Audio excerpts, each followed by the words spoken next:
Welcome to 3 Count Commentaries. Before we get into this kind of limp noodle go home show on SmackDown, we got to talk about significant amounts of news and notes. We're also going to talk about SmackDown, March 31st, I'm sorry. The go home show to WrestleMania 39. Okay. So let's talk about the news and notes first. The big news, the big bad news. Vince McMahon is back as an employee of WWE. What does that mean? Everybody's running around like a chicken with the head cut off, not quite understanding the situation. I mean, it's pretty simple. It's very simple. And this is why I don't like wrestling fans. And this is why I don't like the wrestling media. The wrestling media they absolutely positively could have covered this story in a way that was fairly neutral and that was upfront and that was honest. They chose not to. They chose to go with the clickbait headline. Vince McMahon works for WWE again, instead of just telling the whole story, which is pretty simple. It's the same job Vince has already been doing. It's just now that he's being paid for it. That's literally it. Here is it directly from the SEC filing. Mr. McMahon entered into an employment agreement with the company effective as of March 29, 2023. The McMahon employment agreement, pursuant to which retroactive to January 9th, 2023, the date Mr. McMahon was appointed executive chairman of the company. So he was offered the contract. Well, the contract was signed recently, but the job was on January 9th, which was the exact day he muscled his way back in. So it's not that he has some kind of new creative position or anything of the sort. It is literally that Vince McMahon is now being paid for the job that he's already been doing for 2 months. He's already been doing this job for 2 months. That's all it is. All it is he's being paid for the job that he was already doing. Wow. Not a big deal unless you're a clickbait headline. Not if you want to keep asking these people over and over again, how is Vince McMahon involved with creative? As if you could do anything if he did. If he was involved in creative, what are you going to do about it? Nothing. The fact that they keep saying that he's not, then it is what it is. The idea that people keep arguing this is so pathetic. And this is why the wrestling media gets jammed up with nonsense. How many times do people have to ask Nick Khan or Bruce Pritchard or the other wrestlers or anybody else? The wrestlers are like, man, I ain't seen Vince in weeks. I saw him backstage somewhere, but I haven't really seen him. And they just keep asking these people, like they trying to find one person out of all the people who said no. They're trying to find one person who says yes. They're trying to find some way to weasel that he could possibly be doing creative as if that's illegal or something. There's nothing illegal about this. Now, let's talk about the actual employment agreement.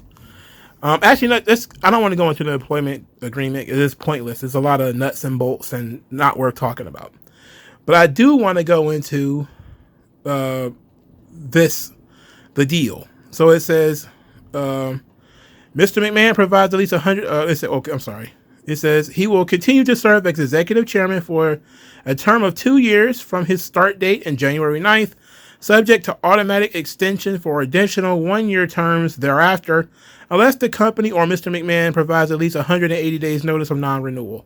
With basically, they have to give him 6 months in advance if they choose to remove him from his position, or he has to give them 6 months in advance if he's going to leave. The McMahon employment agreement provides that Mr. McMahon will receive an annual base salary of $1.2 million, which means it'll take him about 14 years to make back the money that he spent on the investigation. There's also some bonuses and stuff like that in here. Again, I don't want to get into the nuts and bolts of it. I do want to talk about this piece about his intellectual property, however. But before we get into that, this is some interesting business here.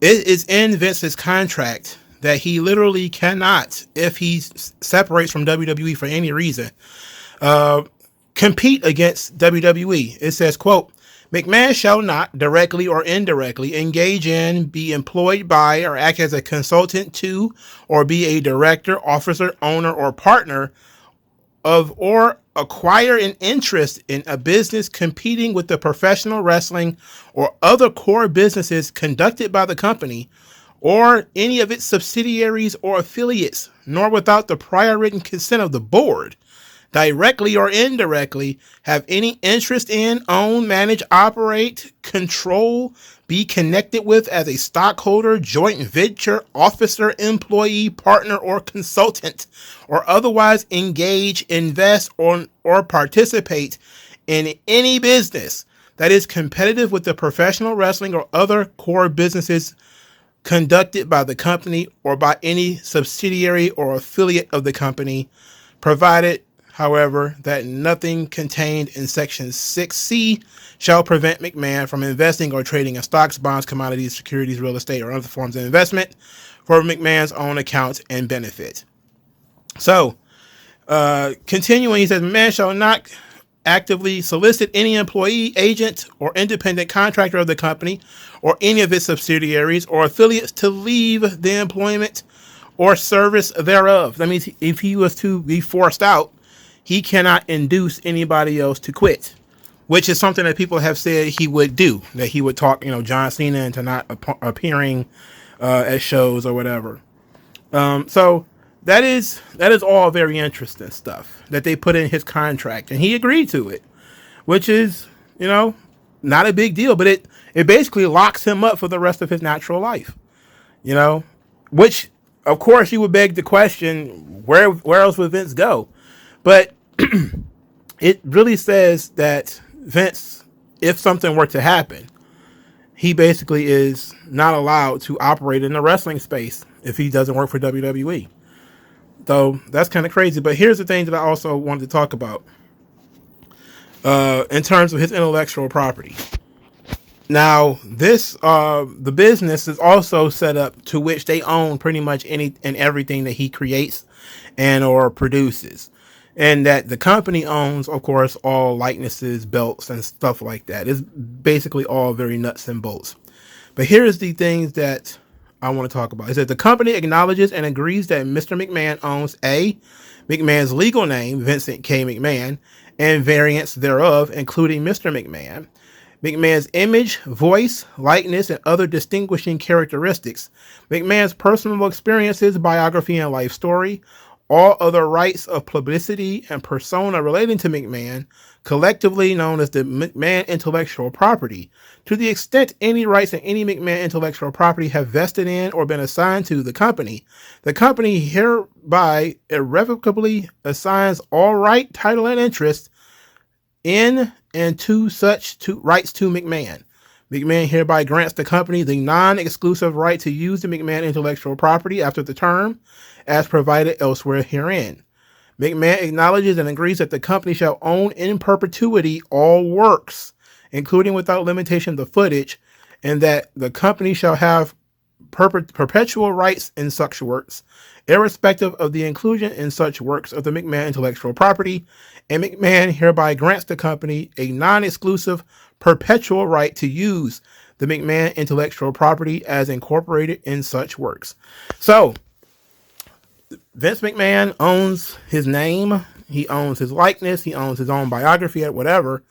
So it gets even deeper than this, actually. It says the company hereby irrevocably waives A, any right or license it may have to exercise or exploit any life story rights based on rights that have vested with or been granted to the company under applicable law or any prior agreement with McMahon.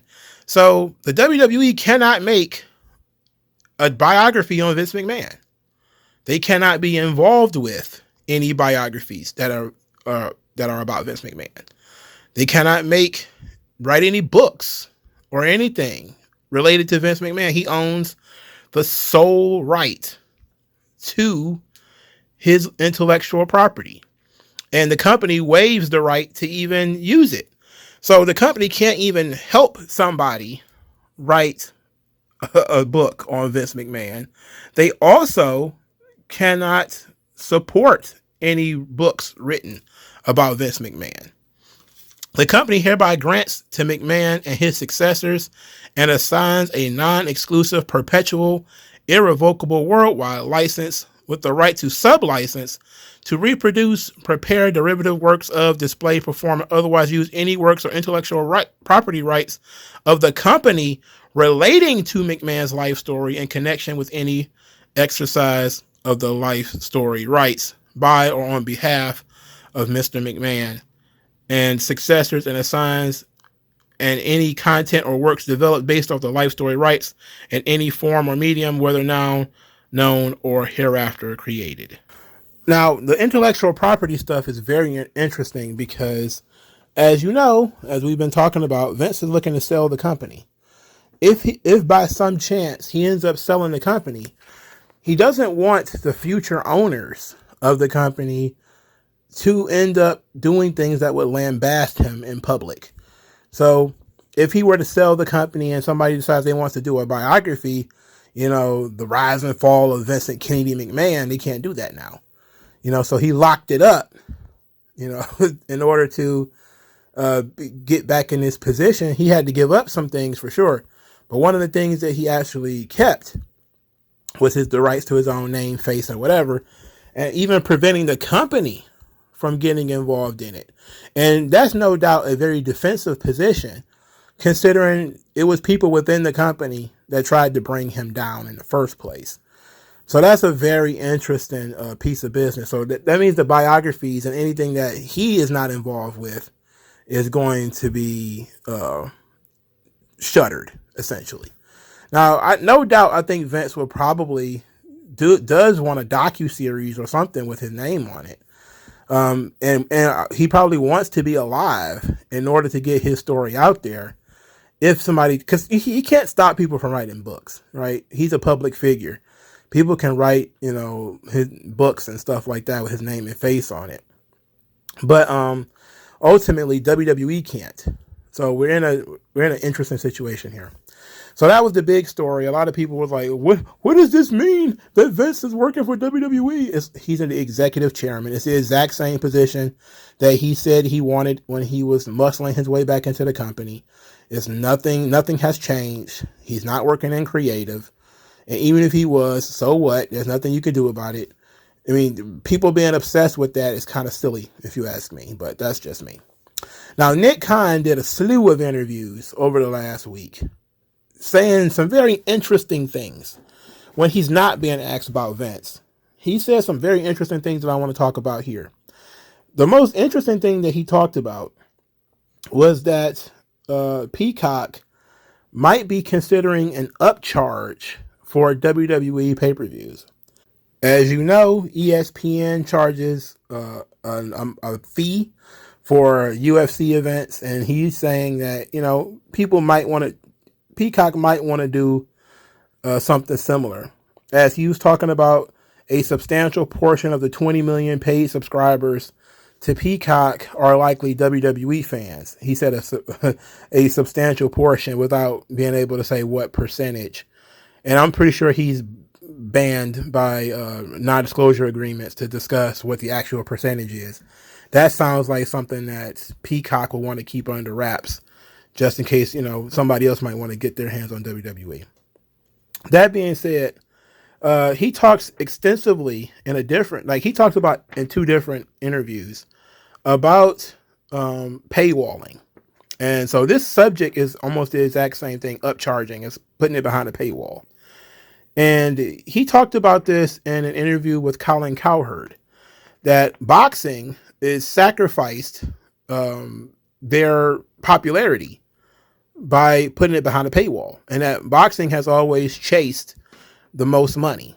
And he tells the story that when boxing decided to go behind the paywall of cable, fewer people got to watch boxing because not everybody had cable.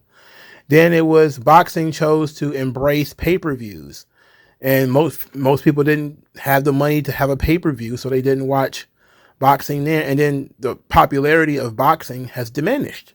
So he made the argument that there's growth versus monetization, and that boxing typically goes for maximum monetization.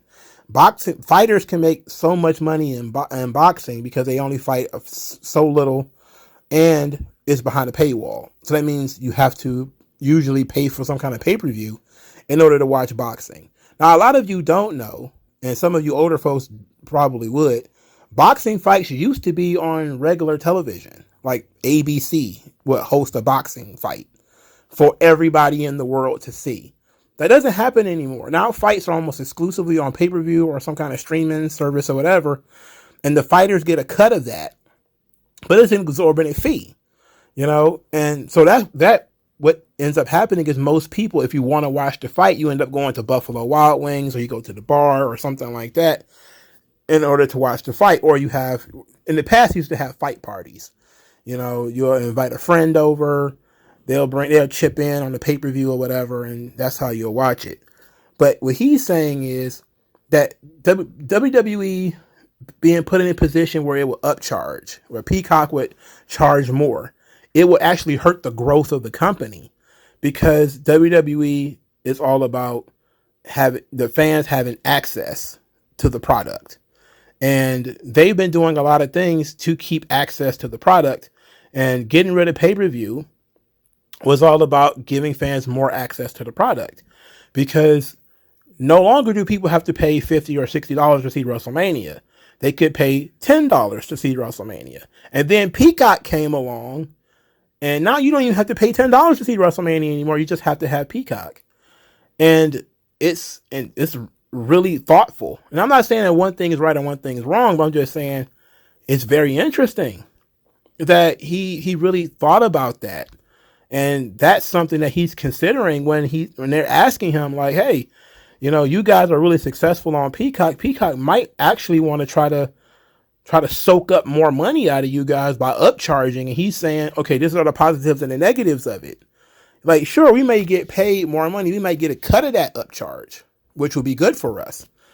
The bad side is fewer people are going to watch the show. We're back at the pay-per-view model again, essentially. We're back with us waiting for Peacock to give us a cut of the money that we made, and that's a very interesting piece. And I wonder what, you guys think about something like this. I know everybody hates the idea of upcharging. I know a lot of people want to argue that in some places boxing is very, very successful. In fact, it's one of the most successful sports in the world. But that's because, models are different in different places. Like, I don't know how it works in the UK, but try getting a big fight on American television, like regular, traditional ABC, NBC, CBS television. It's near fucking impossible. It's nearly impossible. All right. You got to at least have cable in order to get a big fight, But since most people are cutting the cord on cable, that's not even working anymore. And in the past, you would have a really ridiculous number of people who watched fights. And now you don't really have people who watch fights anymore. They watch UFC because it's more accessible. UFC has made a couple of splashes on network television. Network television is kind of the golden grail. The negative side to that is that you get a lot of low income fans. And this is the thing with wrestling. Wrestling has for a long time been on syndicated TV. And if you're poor, you watch syndicated TV because that's really all you got. You didn't have cable. Like when I was growing up, I didn't have cable. So I watched whatever they put on the boob tube in front of me. Hockey games. I didn't like hockey, but I watched it if it was on TV because that's all I had. I didn't have cable, And you learn that that's how a lot of people got into wrestling in the first place, is because it was something that was on TV, and it was prominently featured on TV. WWF Superstars, Wrestling Challenge or whatever. People who watched Raw, kind of minimal. People who watched Superstars, really up there. Smackdown, same thing. When Smackdown was on regular TV, a lot more successful, penetrated the audience a lot deeper when you got guys like Eddie Guerrero and stuff like this. And it's important to be on network television, regular television, in order for the company to grow. because everybody gets those networks. If you got a TV set, you get those things and you don't have to pay for it. So it sounds like he's kind of against it, and I think most people are too. I think most people, if you ask them, like, are you for paying $20 for WrestleMania? Most people will say for both nights, yes. For, a night a piece, that's $40. I don't know about that, and then the more you ask people to do that, you're asking for them to change television almost, and then again, you end up with the cycle all over again, because if you do it and it's successful, then people are going to want more of them. You're going to incentivize more. And then people already complain that there's too many pay-per-views. So just imagine if they started upcharging for them, and then people started paying the upcharge. Then and Peacock was like, well, let's just upcharge them some more. Like, either raise the cost or have a pay-per-view every 3 weeks. It's good business. And you're soaking up money, but at the same time, you're going to get fewer and fewer viewers. So it seems that WWE wants more viewers, not so much too concerned about the monetization angle, but they're going to have to cross that Rubicon. It's not going to be up to them at this point, because if they re-up with Peacock, some things are going to have to change. And if they go to a different Amazon or Apple or something like that, something's going to have to change. But it's different. I like that they was having this conversation, and this is the conversation we should be having, because this is how, this is business. These are the kind of articles people should be talking about. People shouldn't be talking about whether Vince is head of creative again. Who gives a shit? We should be talking about, is WWE considering fucking the fans by charging an upcharge? Or are they, because I'm not going to lie to you, I don't believe for a second that WWE would be in on that by themselves. It would definitely be a Peacock position, but they would have to consent to it. They would have to agree to it, but what would that do to TV? Also. And then, what would the NXT cost be? Would there be an upcharge for NXT? That kind of stuff. Those are the kind of things that we should be talking about. We should be thinking about, because those are the things that actually affect us in the audience. It also affects, people's ability to get into wrestling. It says a lot that people didn't really notice this, but it's something that is now a very interesting subject to discuss, considering Nick Khan is right. The more you put something behind a paywall, the fewer people actually watch it. And then you think about this and you say, for years, WWE did not have a product on regular television. They didn't have a syndicated product. There was no Shotgun Saturday Night, no Velocity or nothing like that. It was Smackdown on Sci-Fi, and it was Raw on USA. They didn't have a regular TV show on traditional television. Did that affect the company's ability to grow? Like in the past, and I'm not talking about today. I'm talking about in the past, because they've only been on regular TV for like 3 or 4 years now. Is it that the audience got older? The audience, it kind of timbered off with the kids when it became all of the wrestling shows were on cable. That's something to consider. That's something to think about, I think. All right, let's talk about SmackDown now. So the Usos and Sami Zayn and Kevin Owens, they had their last little spat. I'm going to trim this up because this was very, very long. They talked about the difference between blood and loyalty. Sami Zayn was making the argument that loyalty is what makes you family, not just blood. And Jay says, what the hell you know about loyalty? You betrayed us. Sami Zayn lets Jay know that he chose blood over loyalty, and that the weight of the bloodline has always fallen onto the Usos. But once they lose the titles, Roman's going to turn on them, and they can relieve them of it. They can go back to being the guys that everybody loves. Jay Uso counters this by saying that the same thing is going to happen that always happens with Kevin Owens and Sami Zayn. They're going to lose the big match, and then Kevin Owens is going to turn on them, which I thought was a great dig. Jay Uso is still tremendous in terms of promos. He is very good. And I love Sami Zayn. I really am enjoying what they're doing with Sami Zayn. In so much as he doesn't hate Jay. He doesn't hate Jay or Jimmy. He sees the titles as pulling some kind of poison thorn out of the paw of the Usos. Like, once they are, dethroned, they don't have to do this stuff anymore. They can change. They have an opportunity to be different. Once, they lose.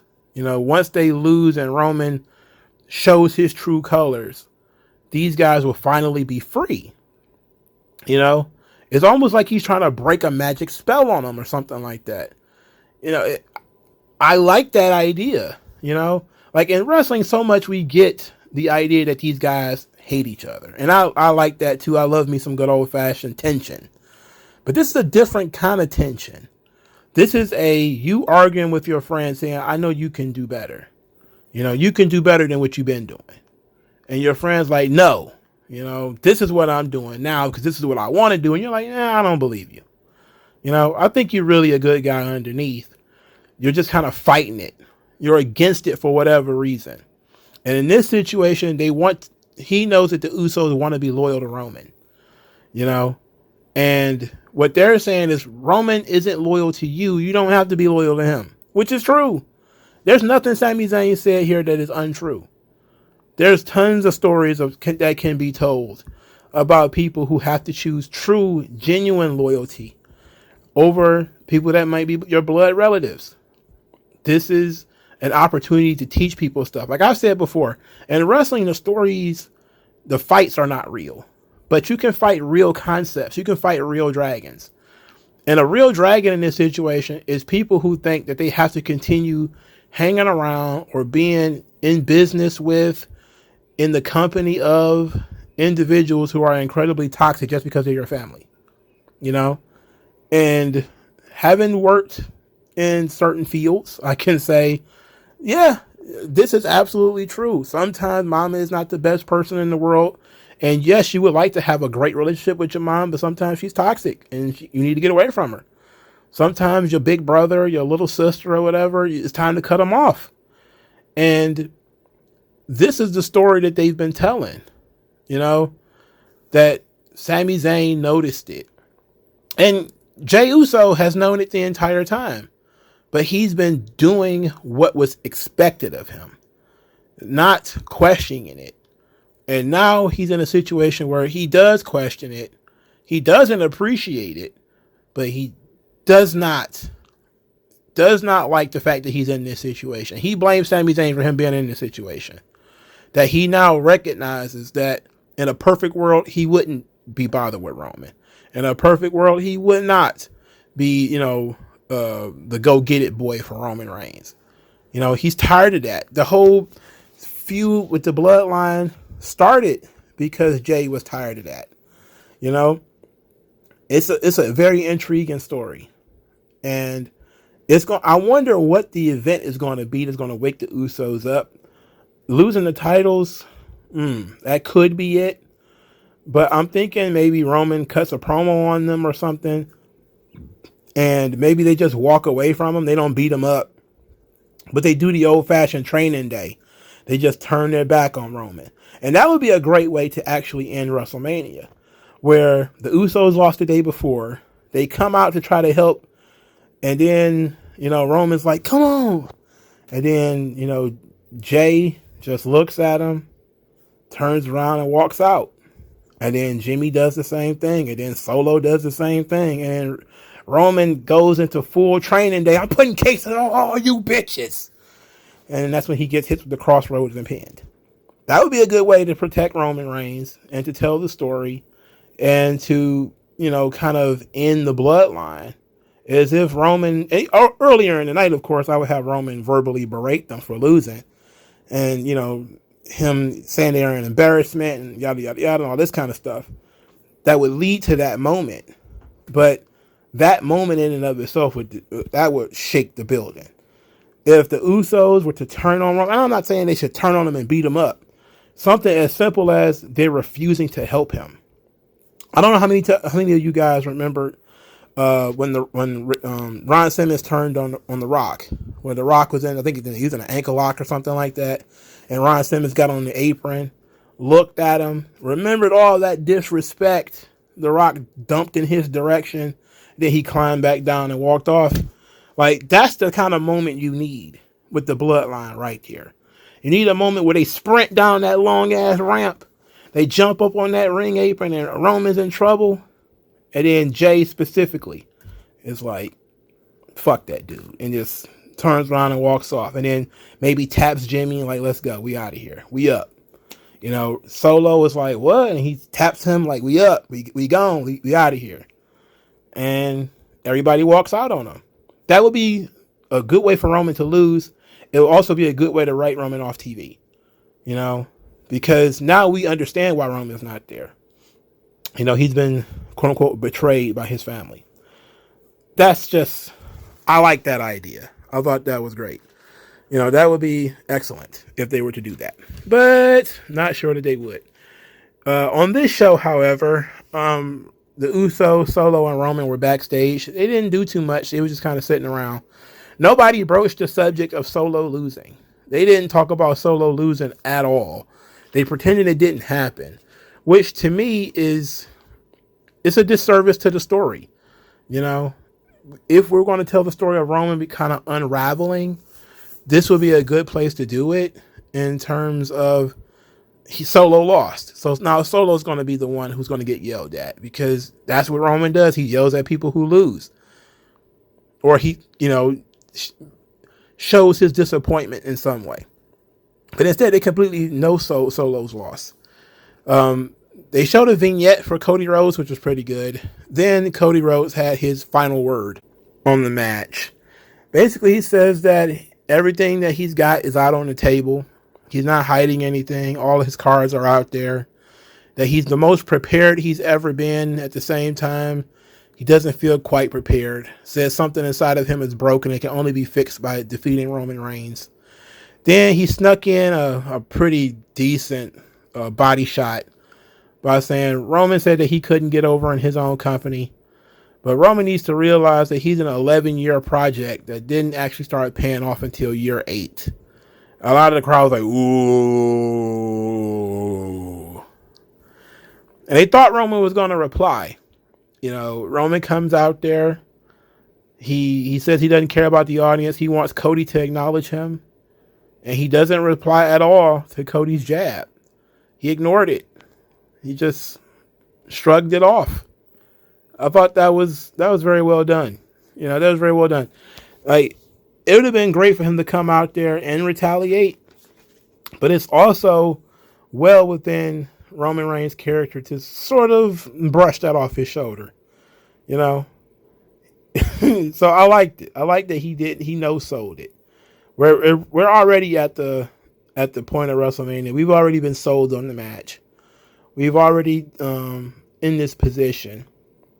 So, you know, yeah, it probably could have did one more dig, but I think he'll probably get another dig in on him either Saturday or Sunday.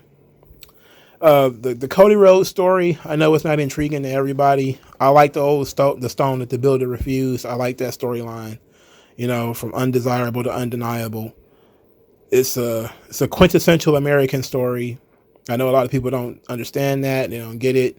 Or they just don't care because Cody come across like a politician with the fake teeth and insincerity, which is the hallmarks of Cody Rhodes. There's nothing sincere about Cody Rhodes whatsoever. It all just comes across like this is what he should say.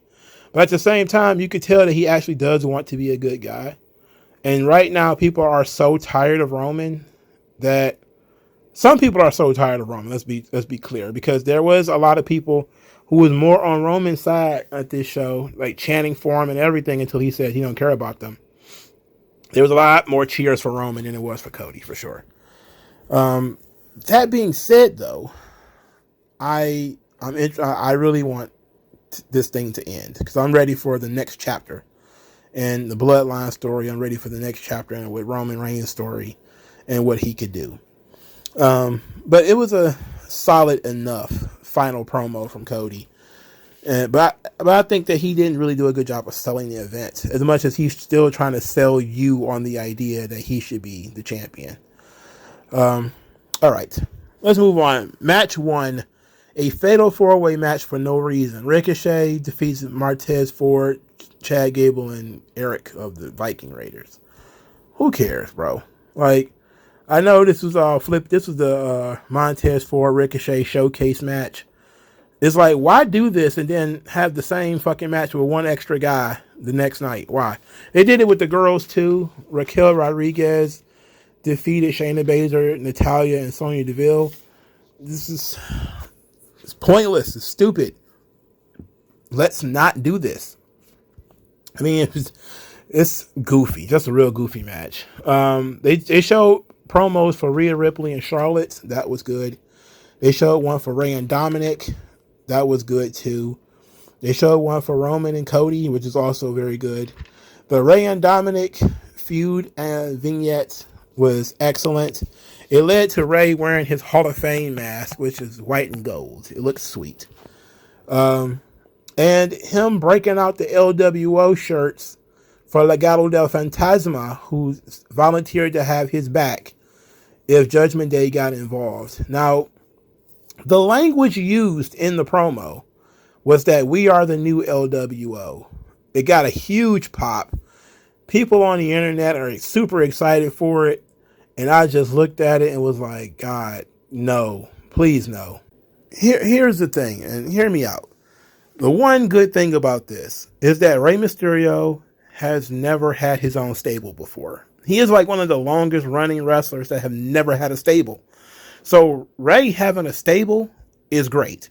Having that stable be Eddie's stable that he sort of inherited has some meaning to it. I like that. I like the fact that Rey's going to have a stable. I like the idea that, the stable is the LWO based off the memory of Eddie Guerrero. Okay. I don't like it because it's nostalgia. And to me, we should always be trying to move forward. Or if the LWO is going to return, it should return as a heel stable that other guys resurrected.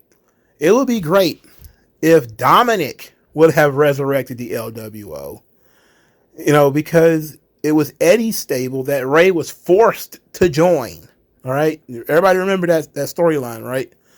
Rey was forced to join the LWO.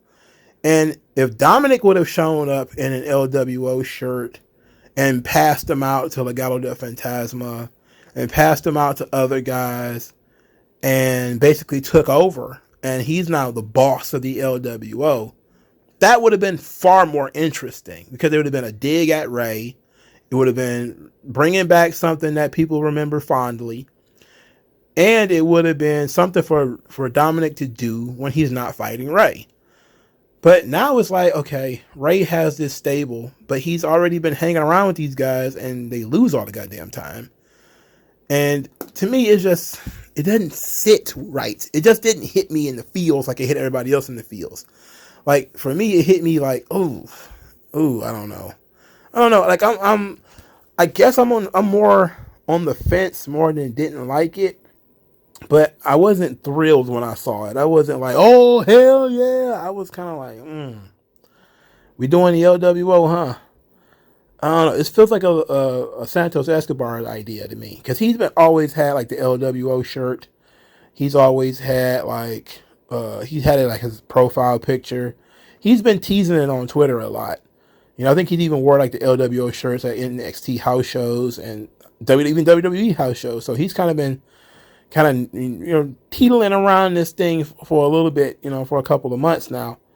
So I'm not super surprised, but I'm just kind of like, it feels more like it should be a heel gimmick and something to taunt Rey more than taunt Rey bringing it back. That's just me. All right. The Andre the Giant Memorial Battle Royal was won by Bobby Lashley. Now, that was no surprise to anybody with common sense. The fact that they chose not to build a match out of this, however, was foolish. I forgot Karrion Kross was even in this match, and I didn't see him get eliminated. So Karrion Kross was in here. I saw him mixing it up with Bobby Lashley a little bit, and then he disappeared. I didn't see him anymore. It was real unfortunate. The last four was Bobby Lashley, Bronson Reed, LA Knight, and Braun Strowman. The crowd loved LA Knight. Booed very loudly when LA Knight was eliminated. Now, they still were very happy that Bobby Lashley won, but they were very upset that LA Knight lost. Braun Strowman got a really good reaction. Only Braun Strowman and Bobby Lashley were the only two guys to get entrances in this match. It was solid as far as Battle Royals go. It might have been the best Battle Royal that they've had outside of Cesaro, Body Slam, and Big Show, which was a great moment and an otherwise forgettable match. This was legit solid. You know, they did some storyline stuff in here with the Maximum Male models trying to eliminate Otis, and Mustafa Ali and Dolph Ziggler getting involved with each other. I was more surprised that Johnny Gargano was in this match. Like, he was in it, and he got eliminated. He lost. It's like, wow. I guess Vince is back.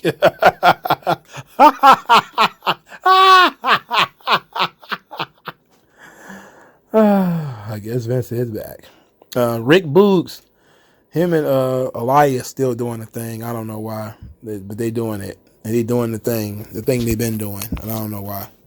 They did a good job at the end with Bronson Reed and Bobby Lashley. I thought Bronson Reed would attack Lashley after the match. That's what I was expecting. That they would go WrestleMania 2, where, you know, maybe somebody would attack Lashley and destroy his Andre trophy. Which that's what I would have booked. It would have been very simple to do that. Have Bronson Reed knock Lashley down, hit him with the tsunami, and then smash the Andre on the ring steps or something like that. That would have been great. It would have been a nice little throwback moment to WrestleMania 2 with Bad News Brown and Bret Hart, I think it was. That would have been great. And it probably would have maybe built up a match at WrestleMania. But apparently, this is all they have for Lashley, is for him to win this Battle Royal. And it's like, yeah, it's nice that he got another, you know, award, but this is WrestleMania, and he's supposed to be on the card, and then he gets put in this position. Like, you didn't have a backup plan. You got Karrion Kross on this roster. What is he doing? He's not doing anything. He's not even the focus of this match. I mean, I could spend all this time bitching about Triple H and his shitty booking. Everybody's now changing their story now to, oh, you got to give Triple H some time. He's really going to start doing his thing after WrestleMania. Get the fuck out of here, man. Stop it. Stop having such faith. I'm going to beat the hope and faith out of everybody in the sound of my voice. I'm telling you. If it gets any worse, Johnny Gargano is going to be the fucking world champion. All right.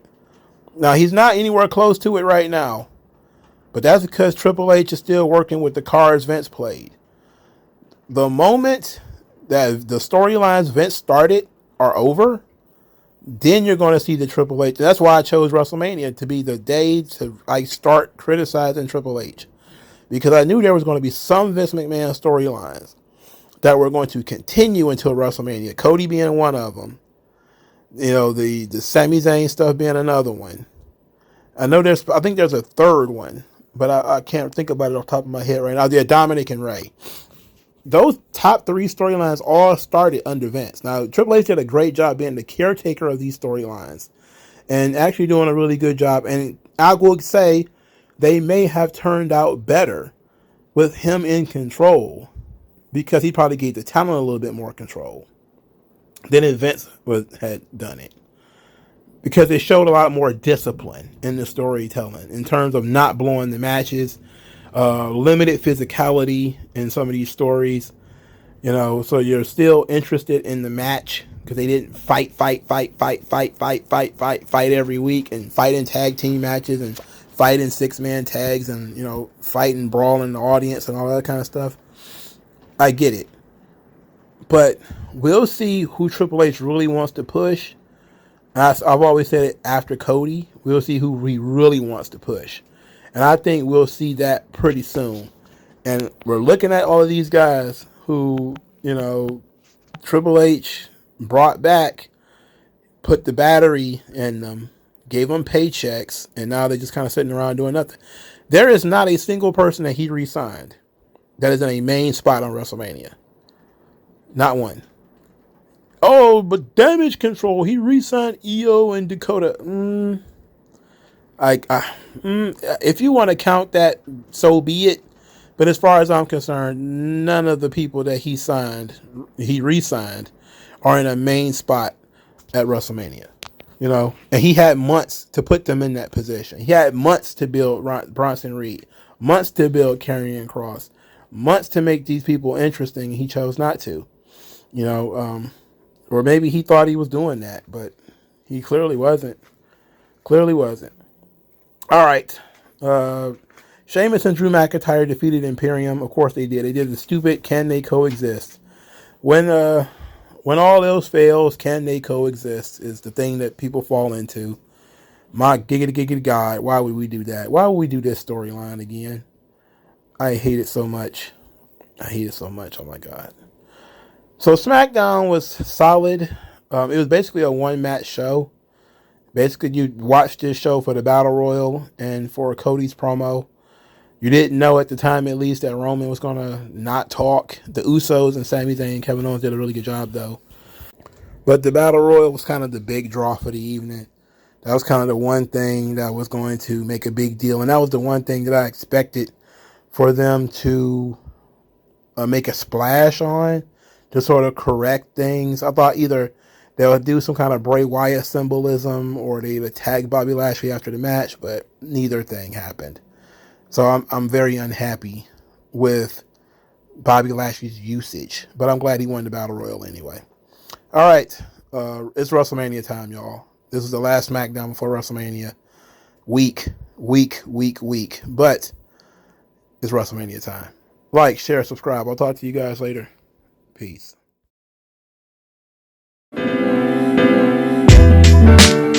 Tell me what's worse than learning all that you led to believe was all horse crap.